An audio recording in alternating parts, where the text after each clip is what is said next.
अस्सलाम वालेकुम, welcome to creative Babar. और इस वीडियो में आपको बताऊंगा कि CSS का फ्लेक्स बॉक्स क्या है।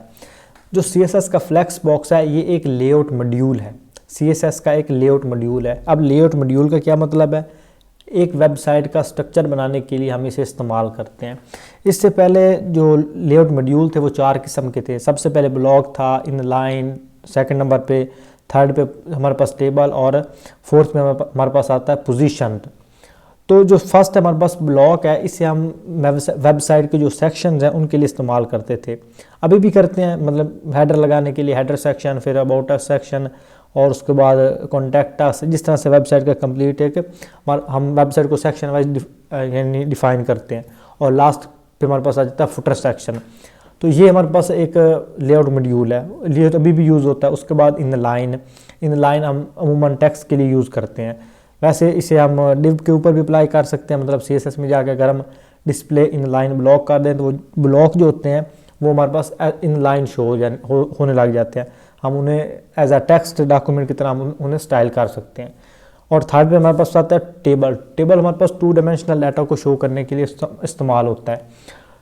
पहले ना जब अगर आप किसी ओल्ड वेबसाइट का अगर आपने कोड देखा हो, मैंने एक दो का देखा है, तो उसमें नैव बार भी जो है टेबल में लगाई हुई होती थी। मगर काफ़ी जो स्टार्टअप डेवलपर थे, अगर उनके पास कोई प्रोजेक्ट आ जाता है तो वो क्या करते थे, टेबल के अंदर ही वो लगा देते थे नैव बार।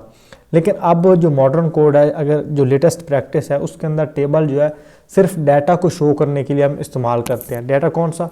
मिसाल के तौर पे अगर हम कॉन्टैक्टस फॉर्म है या हमारे पास यूज़र रजिस्ट्रेशन है, तो जो डाटा वो बैकएंड पे जा रहा होता है, उस डाटा को हम टेबल में शो करवाने के लिए टेबल यूज़ करते हैं।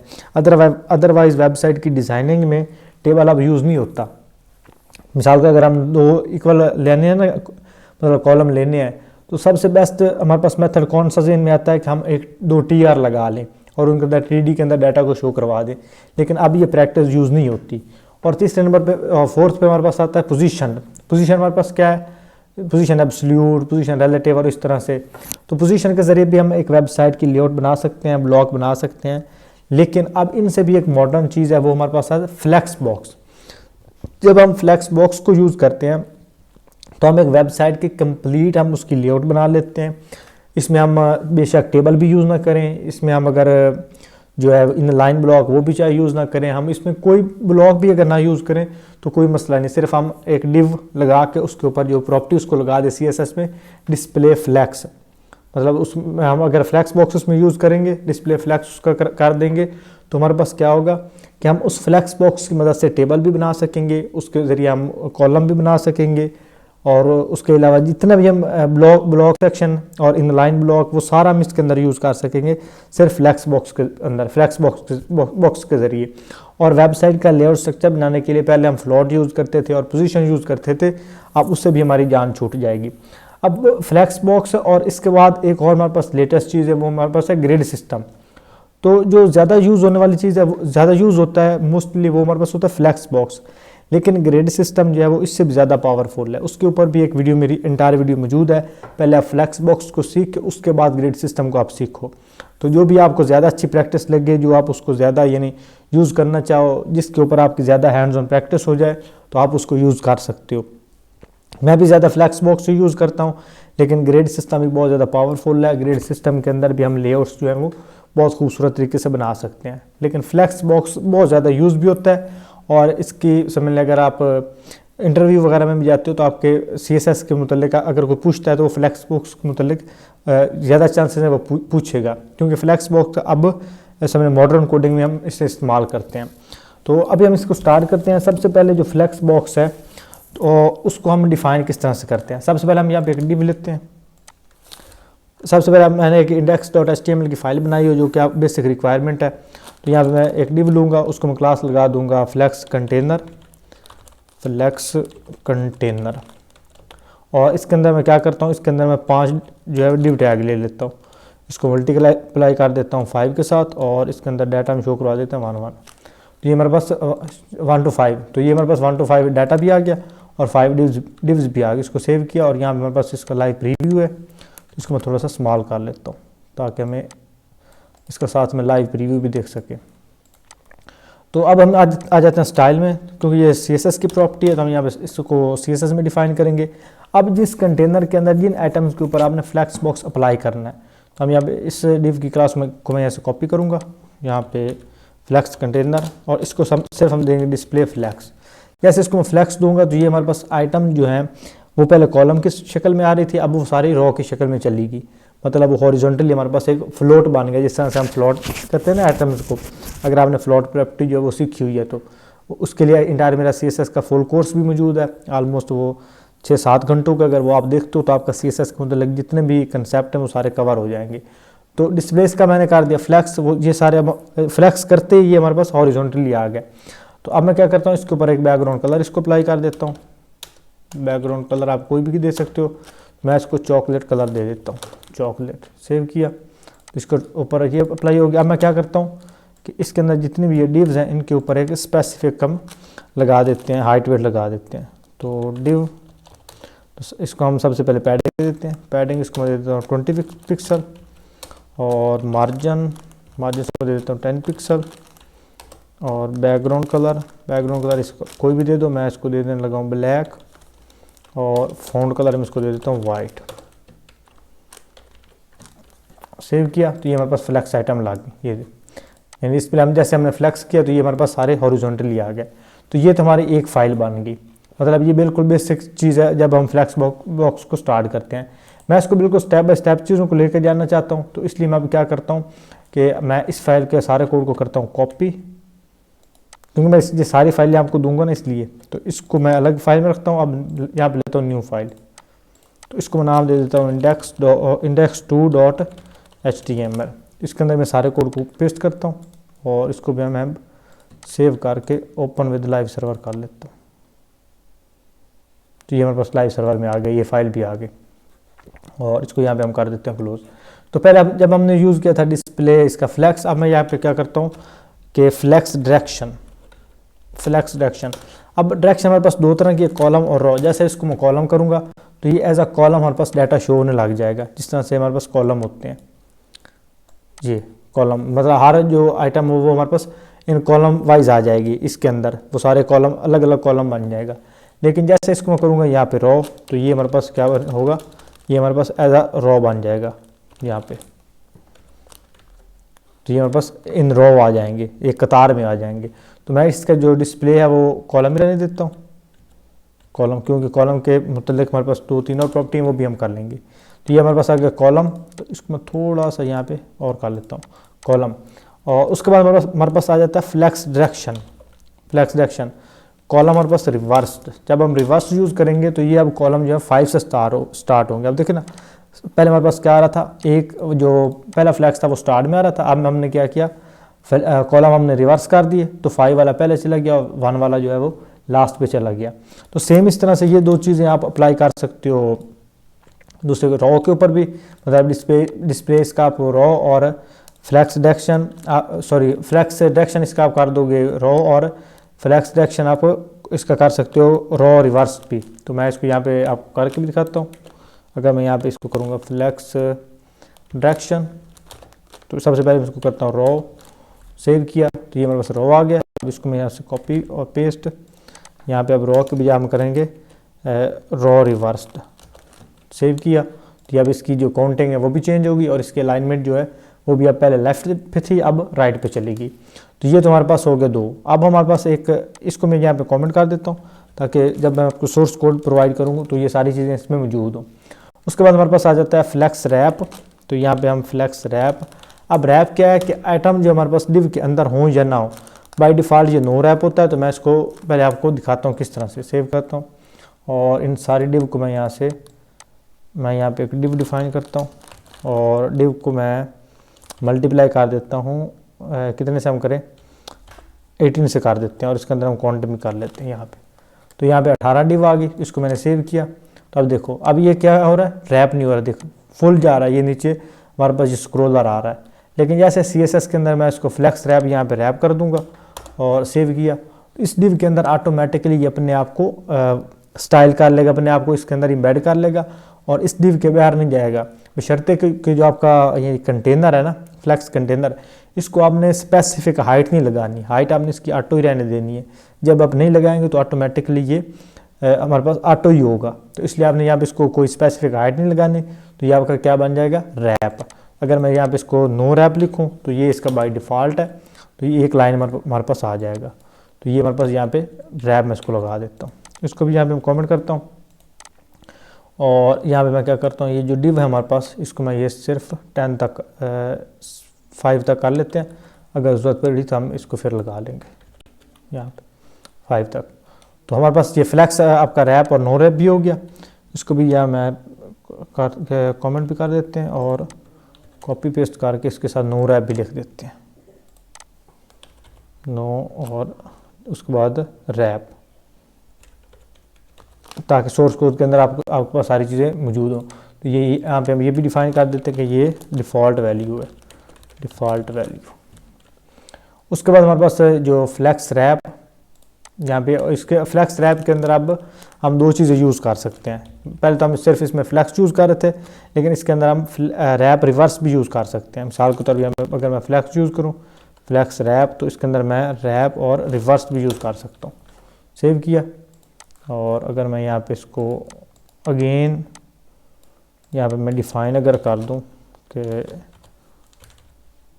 और इसके अंदर मैं यहाँ पे $साइन लगा देता हूँ, सेव किया। अब देखो, अब ये काउंटिंग क्या हो रही है, इसकी उल्टी स्टार्ट हो रही है।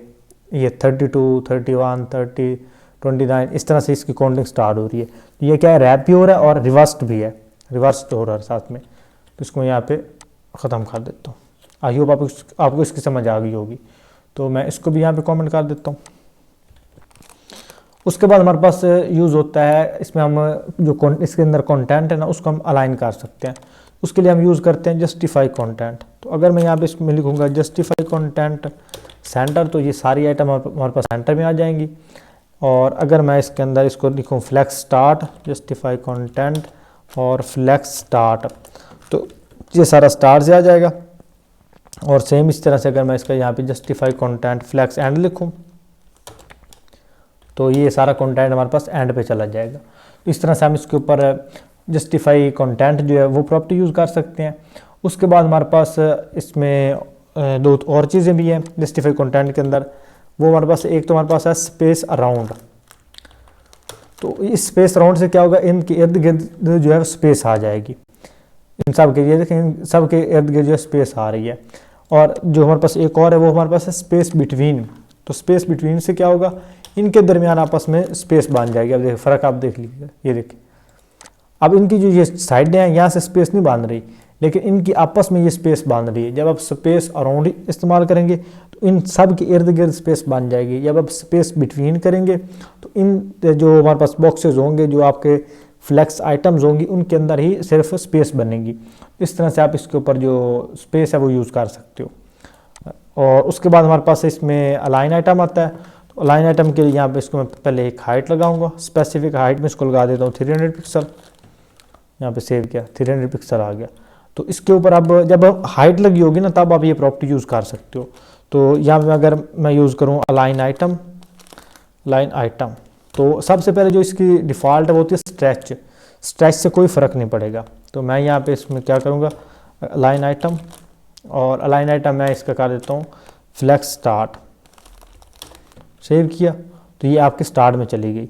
और सेम इस तरह से मैं अगर इसको फ्लैक्स एंड करूँ तो ये सारी आपकी एंड पे चली जाएंगी फ्लैक्स, और यहाँ पे एंड में अगर यूज़ करूँ तो ये आपकी एंड पे चली जाएंगी।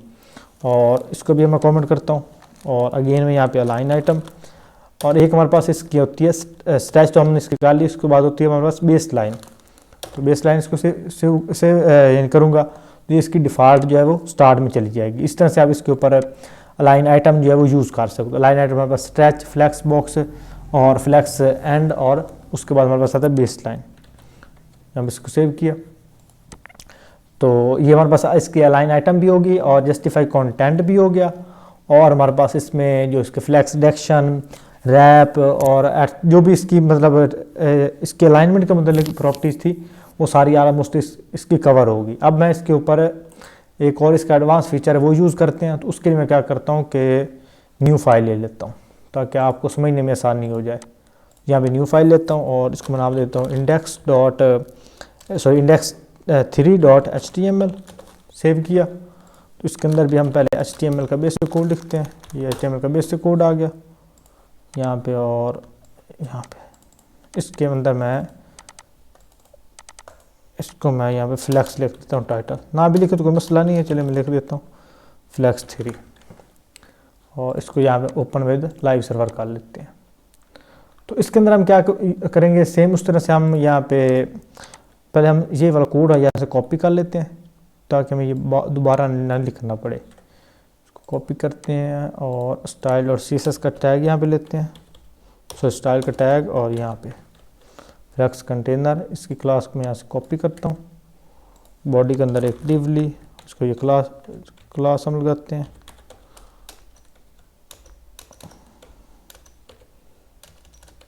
अच्छा, ये अप्लाई क्यों नहीं हो रही, ये आ गई। और इसके अंदर ये हम 5 div ले लेते हैं, 5 div, और इसके अंदर हम कंटेंट लेते हैं 1 2 3, ये आ गया। तो ये हमारे पास 5 आ गया, और इनके ऊपर ये हमारे पास बाय डिफ़ॉल्ट कलर भी अप्लाई है जो हमने यहाँ पे अप्लाई किया हुआ था।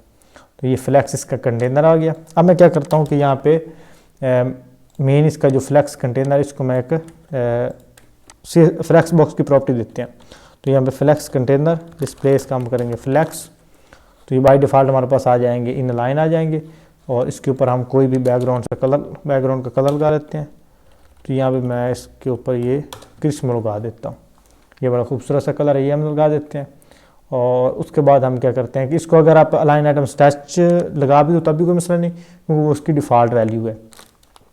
अब मैं क्या करता हूँ कि मैं इसकी जो पोजीशन है वो चेंज करना चाहता हूँ। पोजीशन इसकी किस तरह से, ये जो हमारे पास 1 यानी फर्स्ट पे आ रहा है ये 1, इसको मैं चाहता हूँ यहाँ पे 5 की जगह पे लेके चला जाऊँ, और ये जो 5 है इसको लेके आ जाऊँ 1 की जगह पर।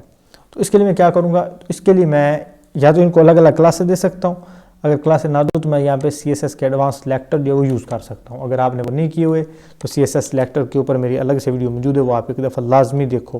तो यहाँ पे फ्लेक्स कंटेनर, मैं यहाँ पे फ्लेक्स कंटेनर, और इसके अंदर डिव, और इसकी जो फर्स्ट चाइल्ड है चाइल्ड फर्स्ट। और फर्स्ट चाइल्ड का क्या मतलब है कि ये वाली, सेकंड चाइल्ड क्या होगी ये वाली, थर्ड फोर्थ, और इस तरह से ये हमारे पास होंगे। इसको यहाँ से मैं डुप्लीकेट कर लेता हूँ, ये फर्स्ट फिर सेकंड, और इसके हमारे पास इसे क्लोज भी हमने करना है। तो यहाँ पे दोबारा इसको कॉपी करते हैं, ये हमारे पास हो गई थर्ड, और ये हमारे पास फोर्थ, और ये हमारे पास फिफ्थ, ये 5। तो मैं इनको यहाँ पे थोड़ा सा अलाइन भी कर देता हूँ यहाँ पे, और इनकी नंबरिंग भी यहाँ पे चेंज कर देते हैं। फर्स्ट, और फिर हमारे पास आ गया 3, फिर हमारे पास आ गया 4 और 5 तक है, और यहाँ पे हम इसको कर देंगे 5। अब यहाँ पे आपने क्या करना है कि आपने इसको बस लगाना है ऑर्डर। इसका जो पेरेंट है ना, इसका डिस्प्ले आपके पास होना चाहिए फ्लैक्स, जिस तरह से मैंने इसको दिया है यहाँ पे।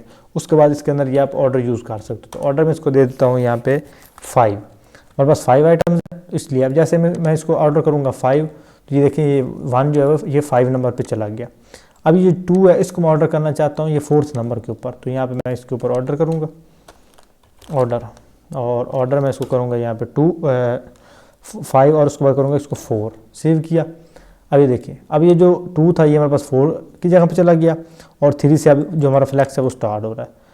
अब इसको मैं अगेन कॉपी करता हूँ, और यहाँ पे इसको मैं कर देता हूँ यहाँ पे 3, तो ये हमारे पास 3 पे चला गया, और फिर यहाँ पे इसको किया, और ये हमारे पास अब आ गया 2 पे, और यहाँ पे मैं इसको कर देता हूँ 1। अब ये हमारे पास इसकी जो तरतीब है वो बिल्कुल उल्टी होगी।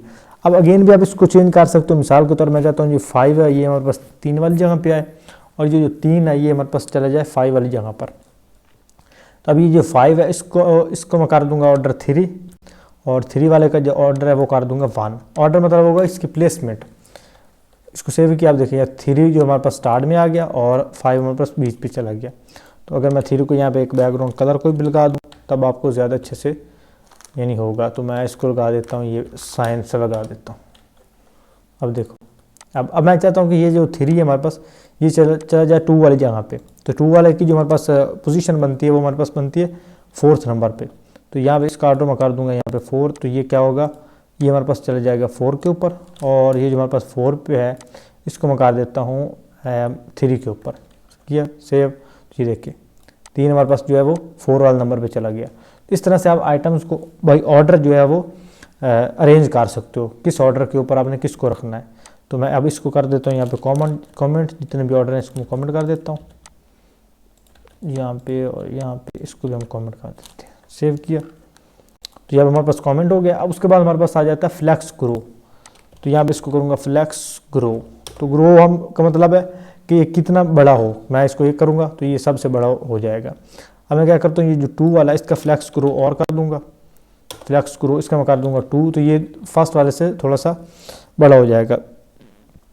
तो जो इसका हमारे पास रिलेटिव जो इनकी पोजीशन है, मिसाल के तौर पे ये वाले 3, 4 और 5 वाले, जब इनको हम फ्लैक्स ग्रो करेंगे तो ये उनसे थोड़े से बड़े हो जाएंगे। अगर आप 1 दोगे तो वो सबसे बड़ा होगा, अगर आप उससे भी ज़्यादा किसी को बड़ा करना है तो उसको आप उतना ज़्यादा फ्लैक्स बॉक्स दे दो, फ्लैक्स ग्रो दे दोगे। मिसाल के तौर पर ये जो 5 वाला है इसको मैं चाहता हूँ ये सबसे बड़ा हो, तो ये 5 वाले को यहाँ पे फ्लैक्स ग्रो इन सब से ज़्यादा कर दूँगा। इनका कितना 2 तक है तो इसका कर दूँगा 4। सेव किया और ये देखो अभी इनसे बड़ा हो गया। देखिए ये अब इसका 1 है फ्लैक्स ग्रो, इसका 2 है और इसका अब हमारे पास 4 है। तो इस तरह से आप इसके ऊपर फ्लैक्स ग्रो लगा के इनकी जो समझ लें वैल्यू है उसकी, इनकी जो विड्थ है वो आप इंक्रीज़ कर सकते हो। तो इनको भी हम कमेंट कर देता हूँ फ्लैक्स ग्रो को भी, और क्योंकि हमारे पास प्रॉपर्टीज़ हैं। उसके बाद हमारे पास आता है जो हमारे पास फ्लैक्स श्रिंक। तो फ्लैक्स श्रिंक भी आप यहाँ पर यूज़ कर सकते हो। इसको 0 करते हैं, सेव किया। तो इसका अगर हम जो हमारे पास फ्लैक्स ग्रो श्रिंक है उसका तब तक हमारे पास असर नहीं पड़ेगा जब तक हमने इसके ऊपर कोई स्पेसिफिक विड्थ नहीं लगाई होगी। तो अगर मैं यहाँ पे इसको विड्थ लगा देता हूँ हमारे पास 200 पिक्सल, अब देखो अब बाकी सारे हमारे पास 200 पिक्सल हैं यहाँ पे, लेकिन जो हमारे पास फ्लैक्स श्रिंक उसका हमने 0 किया हुआ है तो ये हमारे पास बड़ा है। मैं इसको अब क्या करता हूँ, ये कर देता हूँ, सेव किया। अब देखो अब बाकी सब के ऊपर ये विड्थ जो अप्लाई हो रही है, लेकिन इसके ऊपर ये जो है वो स्पेसिफिक अप्लाई नहीं हो रही है। अलबत्ता इसको होना चाहिए। मैं इसको अगर 100 करूँ इसके ऊपर फ़र्क पड़ना चाहिए। तो मैं इसे एक दफ़ा देखता हूँ यहाँ पे फ्लैक्स कंटेनर और इनकी डिव फ्लैक्स श्रिंक। अच्छा, तो जितना आप इसका फ्लैक्स जो श्रिंक है वो बढ़ाते जाओगे उतना ये ज़्यादा छोटा होता जाएगा। अब मैं इसका फ्लैक्स जो श्रिंक है वो 2 कर देता हूँ तो ये उनसे छोटा हो जाएगा। सेम इस तरह से अगर इसको मैं इसका फ्लैक्स श्रिंक जो इंक्रीज़ करूँगा ये उतना ज़्यादा उनसे छोटा होता जाएगा। तो इस तरह से आप इसके ऊपर फ्लैक्स जो श्रिंक है प्रॉपर्टी वो अप्लाई कर सकते हो। उसके बाद हमारे पास आता है फ्लैक्स बेसिस। फ्लैक्स बेसिस का मतलब क्या है कि आप इसकी विड्थ जो है इंक्रीज़ कर सकते हो स्पेसिफिक फ्लैक्स की। तो मैं इसको कर देता हूँ 100 पिक्सल, सेव किया तो ये अब 100 हो जाएगा। अगर मैं इसको यहाँ पे 200 करूँगा तो ये 200 हो जाएगा। तो इसे आप अपने हिसाब से किसी भी फ्लैक्स आइटम के ऊपर आप एक फ्लैक्स स्पेसिफिक इसको ग्रो करवा सकते हो। उसके लिए आप क्या यूज़ करोगे, उसके लिए आप यूज़ करोगे फ्लैक्स बेसिक। अब अगर आपने ये सारी प्रॉपर्टी इकट्ठी यूज़ करनी है तो आप क्या करोगे, यहाँ पे यूज़ करोगे फ्लैक्स, और फ्लैक्स के ऊपर सबसे जो फर्स्ट वन होगी वो हमारे पास होगी फ्लैक्स ग्रो। ये इस तरह से होगी हमारे पास फ्लैक्स ग्रो और ग्रो फ्लैक्स, और उसके बाद हमारे पास हो गया इसका श्रिंक, मतलब हम इसको श्रिंक करते हैं, और उसके बाद हमारे पास होगा फ्लैक्स बेसिक। जो आप इसमें से आप जो मर्जी आप अप्लाई करना चाहो वो आप कर सकते हो इस तरह से। अब मैं क्या करूँगा, इसका जो फ्लैक्स ग्रो वो हमारे पास होगा 0, फ्लैक्स श्रिंक जो है वो भी इसका 0, और इसका जो फ्लैक्स बेसिक है वो इसका मैं कर दूँगा 200 पिक्सल 4th वाले का। अब ये 4th वाले की जो विड्थ है वो इंक्रीज़ हो जाएगी, देखा आपने इस तरह से। इस तरह से अगर आप तीनों जो प्रॉपर्टीज़ हैं वो इकट्ठी भी अप्लाई कर सकते हैं। तो इसको भी कमेंट आउट कर देता हूँ, इसको सेव किया। अब ये हमारे पास ऑलमोस्ट इसके जितने भी फीचर्स थे वो इसके हो चुके हैं। अब रिस्पॉन्सिवनेस के लिए ना हम फ्लैक्स बॉक्स के ज़रिए रिस्पॉन्सिव लेआउट किस तरह से बनाते हैं अब उसको हम देखते हैं। उसके लिए यहाँ पे एक और मैं न्यू फाइल लेता हूँ और इसको बना देता हूँ index4.html यहाँ पे किया, और इसके अंदर भी हम स्पेसिफिक जो HTML का बेसिक कोड है वो लिखेंगे। और यहाँ पे मैं इसको यहाँ पे क्लोज कर लेता हूँ। इसके अंदर हम कंटेंट लेंगे। अब मैं इसके जो ये टाइटल वगैरह वो नहीं एडिट कर रहा क्योंकि उसकी अब ज़रूरत नहीं है। तो यहाँ पे एक मैं डिव लूँगा, उसको मैं नाम दे देता हूँ फ्लैक्स कंटेनर, जिस तरह से हम पहले दे रहे हैं फ्लेक्स कंटेनर यहाँ पे, और इसके अंदर मैं 2 डिव लेता हूँ। एक को नाम देता हूँ फ्लेक्स आइटम 1, फ्लेक्स आइटम, और बाकी मैं यहाँ पे लेफ़्ट, और उसके बाद यहाँ पे कॉपी पेस्ट, और इसको मैं कर देता हूँ राइट। इसको मैं यहाँ पे 2 कर देता हूँ, और इसके ऊपर मैं कर देता हूँ इसको 1। सेव किया, और इसको हम करेंगे यहाँ पे ओपन विद लाइव सर्वर। जी हमारे पास 1 और 2 आ गया। अब यहाँ पे मैं स्टाइल और CSS में आता हूँ, स्टाइल और CSS, और इसके अंदर ये हमारे पास फ्लेक्स कंटेनर है, इसको कॉपी किया यहाँ पे फ्लेक्स कंटेनर। इसको सबसे पहले हम देंगे डिस्प्ले फ्लेक्स और फ्लेक्स डायरेक्शन में इसको दूंगा यहाँ पे रॉ, तो ये हमारे पास इन रॉ आ जाएंगे। रॉ सेव किया, और यहाँ पे उसके बाद फ़ॉन्ट साइज़ स्पेसिफिक, इसको मैं फ़ॉन्ट साइज़ देता हूँ 30 पिक्सल। आप इसको कोई और भी दे सकते हो। उसके बाद टेक्स्ट लाइन इसका मैं कर देता हूँ सेंटर, यहाँ पे सेव किया। उसके बाद ये हमारे पास फ्लेक्स लेफ़्ट और राइट, अब इन दोनों को मैं इकट्ठा यहाँ पे स्टाइल करता हूँ सिलेक्ट करके, तो यहाँ पे मैं इसको कॉमा लगा के दूसरे को भी कर लूँगा। तो यहाँ पे लेफ़्ट की बजाय मैं यहाँ पे कर दूँगा राइट, और सबसे पहले इसको मैं पैडिंग लगाऊँगा। पैडिंग इसको मैं लगा देता हूँ 20 पिक्सल, और उसके बाद इसका फ्लेक्स जो है वो हम लगा देते हैं 50%। तो ये 50% के 2 फ्लेक्स बन जाएंगे। उसके बाद इसको ऊपर हम बॉर्डर अप्लाई कर देते हैं। बॉर्डर इसको कर देता हूँ 1 पिक्सल सॉलिड और ब्लैक कलर। सेव किया यहाँ पे। अच्छा इसको ऊपर, अच्छा ये इसका R स्मॉल हमने लिखना है। अब देख, अब 2 हमारे पास ये बन गया। इस सबको मैं क्लोज कर देता हूँ, इसको भी क्लोज कर देते हैं। ये अब 2 हमारे पास इक्वल जो है फ्लेक्स बन गया। अब मैं जो लास्ट वन है ना, ये राइट वाला, इसके ऊपर मैं एक और को कलर अप्लाई कर देता हूँ, और इसके ऊपर मैं बैकग्राउंड कलर को भी अप्लाई कर देते हैं। यहाँ पे मैं ये क्रिस्प मोड वाला कर देता हूँ, ये वाला। और उसके बाद मैं क्या करता हूँ कि ये फर्स्ट वाले को कॉपी करके ना लास्ट पे लगा देते हैं इस तरह से, और इसमें मैं लिख देता हूँ 3। सेव किया। अब देखो, अब ये हमारे पास 3 जिस तरह से नॉर्मल कॉलम होते हैं, जिस तरह से हम इसमें कार्ड सेक्शन लगाते हैं, 3 समझ लें आपके पास कार्ड है। लेकिन जब मैं स्मॉल स्क्रीन पे जाऊंगा तो इनको रिस्पॉन्सिव होना चाहिए। उसके लिए मैं यहाँ पे क्या यूज़ करूँ कि फ्लेक्स बॉक्स हमारे पास जो है रिस्पॉन्सिव हो जाए। तो यहाँ पे हम यहाँ पे मीडिया क्वेरी यूज़ करेंगे। तो यहाँ पे मैं लिखूँगा @मीडिया स्क्रीन, और स्क्रीन में हम इसमें इसको देंगे मैक्सिमम विड्थ। आप इसको जो भी आप जिस स्क्रीन साइज़ के लिए इसको आप रिस्पॉन्सिव कर लें। नॉर्मल जो मोबाइल के लिए हम यूज़ करते हैं उसके लिए तो मैं यूज़ करता हूँ 746 पिक्सल। आप इसमें 800 जो भी आप सर्च करके जिस डिवाइस के लिए आप टैबलेट के लिए कर रहे हैं या मोबाइल फ़ोन के लिए कर रहे हैं, आप उनके लिए यहाँ पे कर सकते हो। वो आप मीडिया क्वेरी उसकी स्पेसिफिक आप यहाँ पे विड्थ लिख दो। तो सिंपल आपने क्या कर दिया, यहाँ पे आप फ्लेक्स कंटेनर को आप यहाँ पे फ्लेक्स डायरेक्शन यूज़ करो रॉ, तो सिंपल आपने मीडिया क्वेरी में जाके इसकी कर देनी है कॉलम। तो यहाँ पे मैं फ्लेक्स कंटेनर और फिर यहाँ पे हम करेंगे फ्लेक्स डायरेक्शन, इसकी कर देंगे हम कॉलम। सेव किया तो ये इन कॉलम आ गया। अब देखो, सिर्फ हमने एक लाइन कोड की लिखी और ये हमारे पास कंप्लीट एक रिस्पॉन्सिव लेआउट बन गई। ये देखिए, जैसे हम 746 के ऊपर जाएंगे तो ये हमारे पास 3 कॉलम बन जाएंगे। जैसे मैं इसमें और थोड़ा सा नीचे आऊँगा, क्लोज करूँगा यहाँ पे, ये देखिए अब ये हमारे पास कंप्लीट एक रिस्पॉन्सिव लेआउट बन गई। अब इसे आप इसके साथ आप कार्ड सेक्शन बनाना चाहो, बॉटम सेक्शन में एक तरफ इमेज होती है, एक साइड पे टेक्स्ट होता है, उसको भी आप रिस्पॉन्सिव कर सकते हो। या किसी डिव के अंदर आप अगेन सब सेक्शन यूज़ कर रहे हो, सब बॉक्सेस यूज़ कर रहे हो, तो उसके लिए भी आप इसको यूज़ कर सकते हो। अब इसकी मदद से आप कोई भी रिस्पॉन्सिव जो लेआउट है वो आसानी के साथ बना सकते हो। अगर आप बूटस्ट्रैप भी यूज़ कर रहे होते हो तो बूटस्ट्रैप में भी आपके पास रॉ के अंदर मुख्तलिफ सेक्शन में डाटा शोर होता है, लेकिन जैसे आप मोबाइल पे आते हो तो वो जितना भी आपका डाटा होता है वो सारा एक कॉलम में आ जाता है। तो सिंपल आपने वही चीज़ यहाँ पे चूज़ की है, तो अब रिस्पॉन्सिव लेआउट के लिए आप इसको भी यूज़ कर सकते हो। तो आई होप आपको इस वीडियो की समझ आई होगी। अगर आपका इस हवाले से कोई भी सवाल है तो आप नीचे कॉमेंट सेक्शन में पूछ सकते हो। मैंने इसको जिस तरह सिंपल रख सकता था वो सिंपल रखने की कोशिश की, ताकि आपको इसके सारे जो कंसेप्ट हैं वो सारे कवर हो जाएँ और आपको इसकी सारी प्रॉपर्टीज़ जो हैं वो उनका पता चल जाए कि उन्हें हम किस तरह से इस्तेमाल करते हैं। अब नेक्स्ट जो है वो आपकी प्रैक्टिस के ऊपर डिपेंड करता है कि आप कितनी प्रैक्टिस करते हो और किस तरह से आप इसको गो थ्रू करते हो, ताकि आपके लिए आसानी रहे और आप इसको जल्दी से जल्दी सीख सको। आई होप आपको वीडियो पसंद आई होगी। अगर आपको वीडियो पसंद है वीडियो को लाइक करें। अगर आप चैनल पहली दफ़ा विजिट कर रहे हैं तो चैनल को लाजमी सब्सक्राइब करें, क्योंकि अपकमिंग जो वीडियोज़ हैं वो और भी ज़्यादा मज़ेदार हैं और आपके लिए और भी ज़्यादा हेल्पफुल होने वाली हैं। तो आई होप आप जो नेक्स्ट अपकमिंग वीडियोज़ हैं उनको मिस नहीं करेंगे। इंशाल्लाह मिलते हैं अगली किसी वीडियो में, तब तक के लिए अल्लाह हाफ़िज़।